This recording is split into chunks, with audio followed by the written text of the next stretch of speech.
Hi guys, welcome to my vlog. So ayun, lalabas tayo kasi si Ryle pinapatulog ko ay matulog. Dapat hindi ko muna siya ilalabas kasi nga parang sinisipon ba siya. Saan ba isang medyas ko? Patutulogin ko lang sana para makapagpahinga ba siya. Look my pats. Yung belly pads. Then tamad tayo mag-exercise kaya ay kain lang ng kain.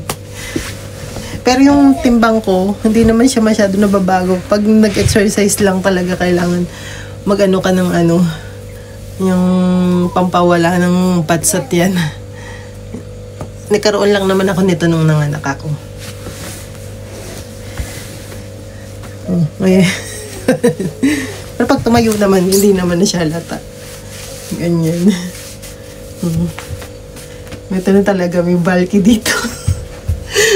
Katakawan. Kasi kami mag-ina. Yan ang hobby namin, kumain, matulog. Bumili ng kung ano-ano sa shop, lalo kapag maraming mga 50% off na pagkain. Pato, ba't may bukol sa ko? yung padding ng ko. Ng bra ko kasi nalukot yata. Kasi breastfeeding mom tayo. Kaya nilalagyan ko minsan ng extra padding para kapag malakas yung milk ko, hindi umaano sa damit ko, hindi ako nababasa. Ayan, nakabakat. So, yan. Get ready with me! Char. Inumuna ko muna igayak ng sarili ko at tapos si Ryle lang huli. Para alis na kami. Larga na kami ni Ryle. Si Ryle makulit. Yan. Ito lang dala kong jacket na makapal dito. Nasa Poland lahat yung mga makakapal kong jacket. Ikaw pa sana ito gagamitin kasi nga gusto ko pang uwi ko to or pang bakasyon to sa Poland. Opa. Hindi ko nilalagay yung chinelas ko kasi nga si Ryle laging kinukuha. Ayan, si Ryle naman ang igagayak natin. Oh, where you should?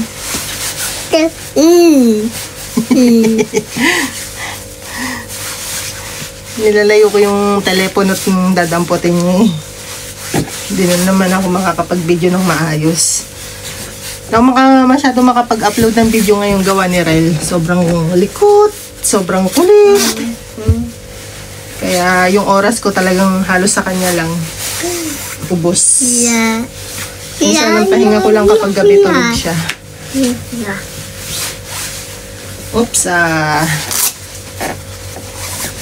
one more. This one. Nakakatuwa si Ryle, madali na siyang makaintindi. Pero hindi pa siya nakakapagsalita maigi ha. Kasi nga, yung salita niya, na-confuse sa salita ng Polish tsaka English. So, nagmi-mix. Kaya minsan, nagbababling talaga siya. Sabi ng pedya niya, mag-focus daw kami sa yun nga, sa isang language. Kaso nga lang, hindi na naman maiwasan kasi yung lola niya, hindi na nag-English. Hindi, mapakakulit ni Ryle. Na full girl si Ryle. Minalot ko maigi guys kasi nga medyo sinisipon siya. Nahawa yata sa akin kasi ako sinisipon ng isang araw pa. Gawa nung sobrang lamig tapos may ulan. Binalot ko siya maigi. Ay sorry. Naipit na kamay. Oh sorry. Oh kisan ni mami. Naipit na.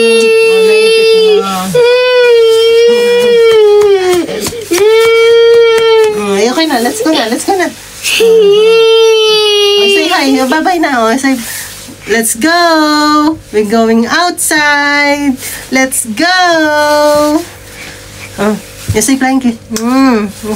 Flying kiss. Ayun, paiyak ko pa. Bababa na kami. Punta na tayo.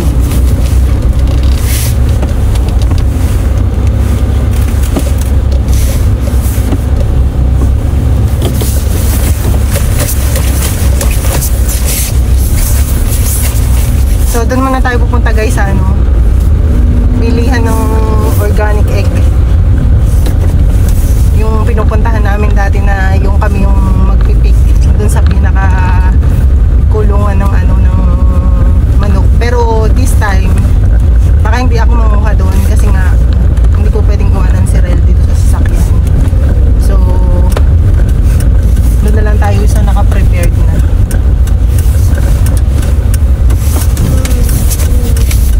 Yung naka-tray na mismo, yun na lang yung kukuhanin natin.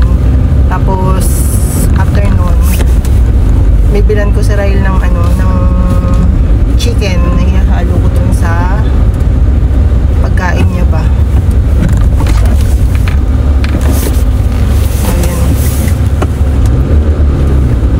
Biglang sumulpot dun sa eskinita. Labas.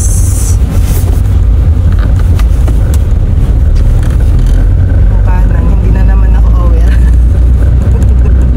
Mapapagalitan ako ng driver. Kasi ako sanay talaga as in.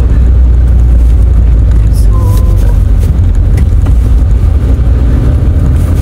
ito, kabahayan dito sa ano na to, sa area na to. Kaya, ano lang din, bagal-bagal lang din tayo. Tsaka maliit yung pinaka-ano nila, kalsada nila. Kung may kasalubong ka, talagang maghihinto ka. Baka kayo magkasabitan ng side mirror.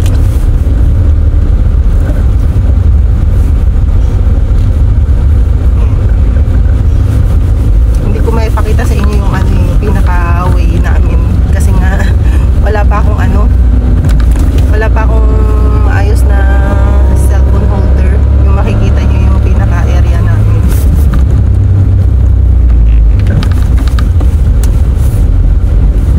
Pag inarap ko kasi sa kabila, ano, hindi nyo rin makikita nyo yung pinaka panasasakyan. Ito yung pinaka windshield lang. So, malapit lang naman ito tayo. Dito sa bilihan ng itlog. Ito na, liliko na tayo. Kasi, ano to eh, kaklase ng anak ng kaibigan ko, kaya parang pinupos niya na dito ako bumili, parang suporta lang daw sa ano, sa business ng kaklase ng ano, ng anak niya. So, ang ganda ng ano nila dito area. So, halos 2 bahay lang nandito sa area na to, tapos ang luwang ng bakuran nila. Sabi ko mayaman sila. Ang luwang ng bakuran nila guys, as in. Dito sa area ng Manukan.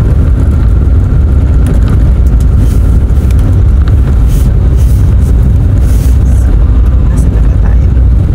Ito na, malapit tayo guys. Ito na tayo. So, tingnan natin, baka mamaya meron na ako sa lubong. Dito na tayo ano tayo sa kabilang dito. Nakakasim ka sa lubong tayo mamaya. So, nandito na tayo guys. Paano ko kayo? Wait lang. Ano muna natin to?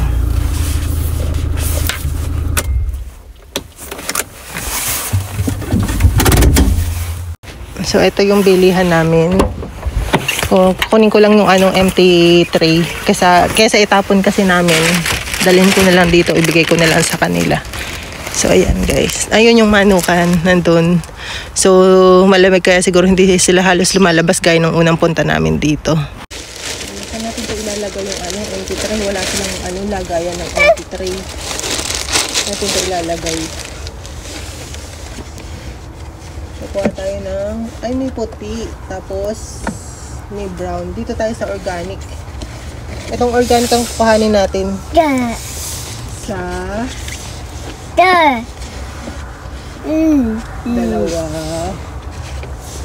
Ayan. Tapos, lagyan na lang natin din kasi mababasa. Mababasa yung ano. Ayan. 220 per tray. Nakalagay din. Nasaan yung natanggal.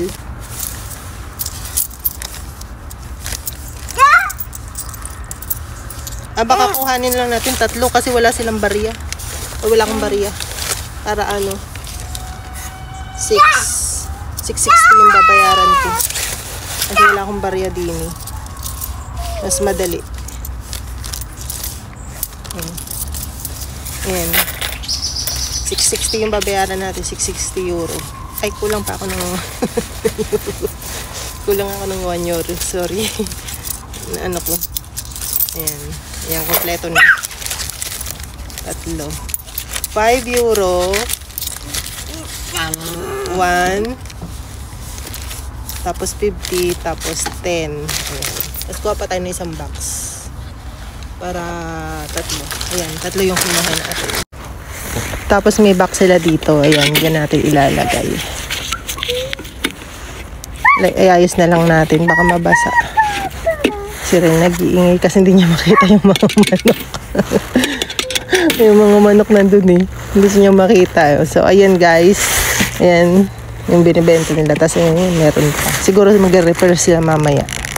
So, ito yung 1, 2, 3 na binili ko. Yan nga natin. Okay naman siya. Kasi parang nababasa na yung ano yung train nila. Kasi gawa siguro ng ulan. Tapos malamig. Tapos dadaan tayo ng shop mamaya. Yan, baka mamaya puti yung nakuha ko. Ayan. So, okay naman guys.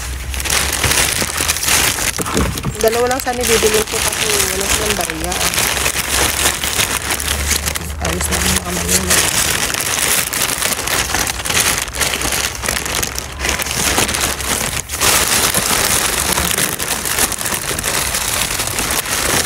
So, ganun lang. Kasimple halos ang bilihan ng itlog dito sa Netherlands. Pero hindi lahat ng area may ganito ha. Usually yung mga Baileys na gaya lang ng lugar namin. So, maraming honesty store. Ayan guys, yun ang karatula nila na sinasabi na ano, Rapsel J na organic egg ang tinitinda nila dito. So, ayan yung area. O, kita nyo. Para siyang nasa gitna ng bukid. Parang ganun na nga. Kasi wala to dun sa sentro, dun gaya sa amin. Tapos ayan, yung mga farm dyan. Tapos dalawa lang yung bahay dito sa area na to. Ang galing. Parang sarap manirahan dito kasi napakatahimik. So ayun guys, punta naman kami sa shop ni Ryle. Bibilang ko siya ng chicken. Tapos afternoon, uuwi na rin naman kami. Hindi naman kami magtatagal kasi kailangan patulugin ko si Ryle. Kapag hindi kasi ito natulog ng maayos, ay naku, parang haggard na haggard siya. Kaya talagang sinisikap ko na may nap time siya ng maayos. So, pabalik na kami ni Ryle. So, yan yung area, oh. Pasilip ko na lang sa inyo kahit walang maayos na ano. Kasi, nagagalaw yung ano ko, yung cellphone holder ko. Hindi siya naka-straight talaga. So, para lang makita nyo kung saan ito yung pinuntahan namin ni Ryle bago kami makabalik dun sa area namin. Gandahan lang kasi ito sa tinitira namin, nakasentro talaga kami. Malapit kami sa lahat, sa bilihan, sa family clinic, kung saan nagpapacheck up sila just in case na not feeling well siya. Tapos yung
sinurrender na namin kasi nga malapit na kami dito sa area, sa lugar namin kung saan siya nagtatrabaho. Tapos sabi nga namin na bibili na lang kami ng amin. Yun na, nakabili na rin kami. Sige, madaanin muna natin siya kasi maganda na. So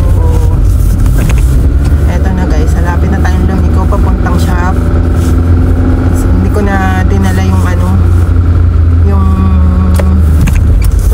trolley ni Ryle. Ewan ko kung magiging good boy ba siya o pahihirapan niya na naman ako. Lagi ako nagtatry na hindi ko dalhin yung trolley niya para ba masanay na siya na sa ano na lang siya nakasakay. Sa pangalan na to, sa postcard ng shop. Tingnan natin kung magbibehave pa siya.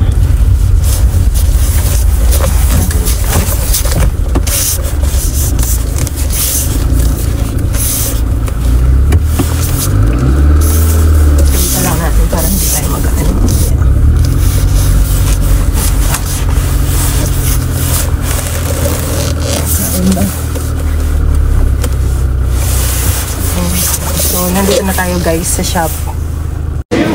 Ayan, pumayag si Ryle na sumakay dito sa cart. Itsura ni Ryle, balot ang cute. So, mabilisan lang tayo guys. Hanap natin yung chicken. Baka mamaya may na naman, may acti na chicken. Ayun yata, tingnan natin kung anong date. Ayan o. Natin. So, bili na lang tayo ng isa. Ayan o, 4.29 na lang. So, sa 11.30 pa naman to. Matagal pa.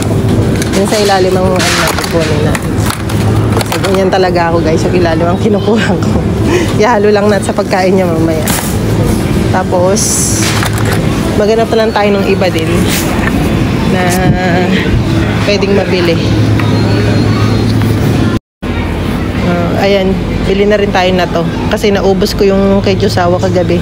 Masarap naman din na siya, gaya doon na sa binibili namin doon sa isang bakery na pricey na 5 euro ang isa. Ito 5 euro, same lang ng dami. Ito 199 euro lang. So dito na tayo bibili guys kasi magkalasa lang din naman sila. Kaya hindi kami bumibili ng egg dito sa shop. Kita nyo ang mahal. Doon organic ano lang 220, 10 pieces. Okay, dito 479, 399. Iba-iba presyo, mas mahal. Kaya doon kami bumibili guys. Kita nyo yung 299. Iba-ibang klase ito ng itlog, pero doon kami talaga sa organic bumibili. Kita nyo yun, bio din siya. Oh. Kaya nga lang 265, ano lang siya, 6. Si Ryle nag-i-enjoy siya. Oh. Ryle, say hi kay mama. Hi, say hi. So ayan, magbayad na lang kami ni Ryle at kami uuwi na.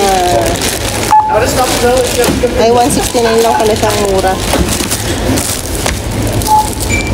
Tapos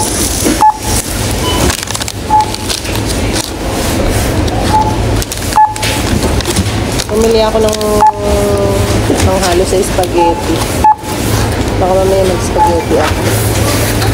So, ayan.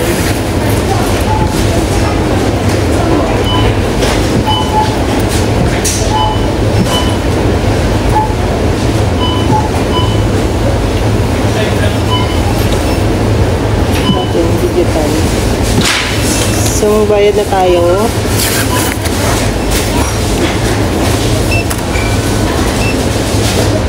984 ang binayaran natin.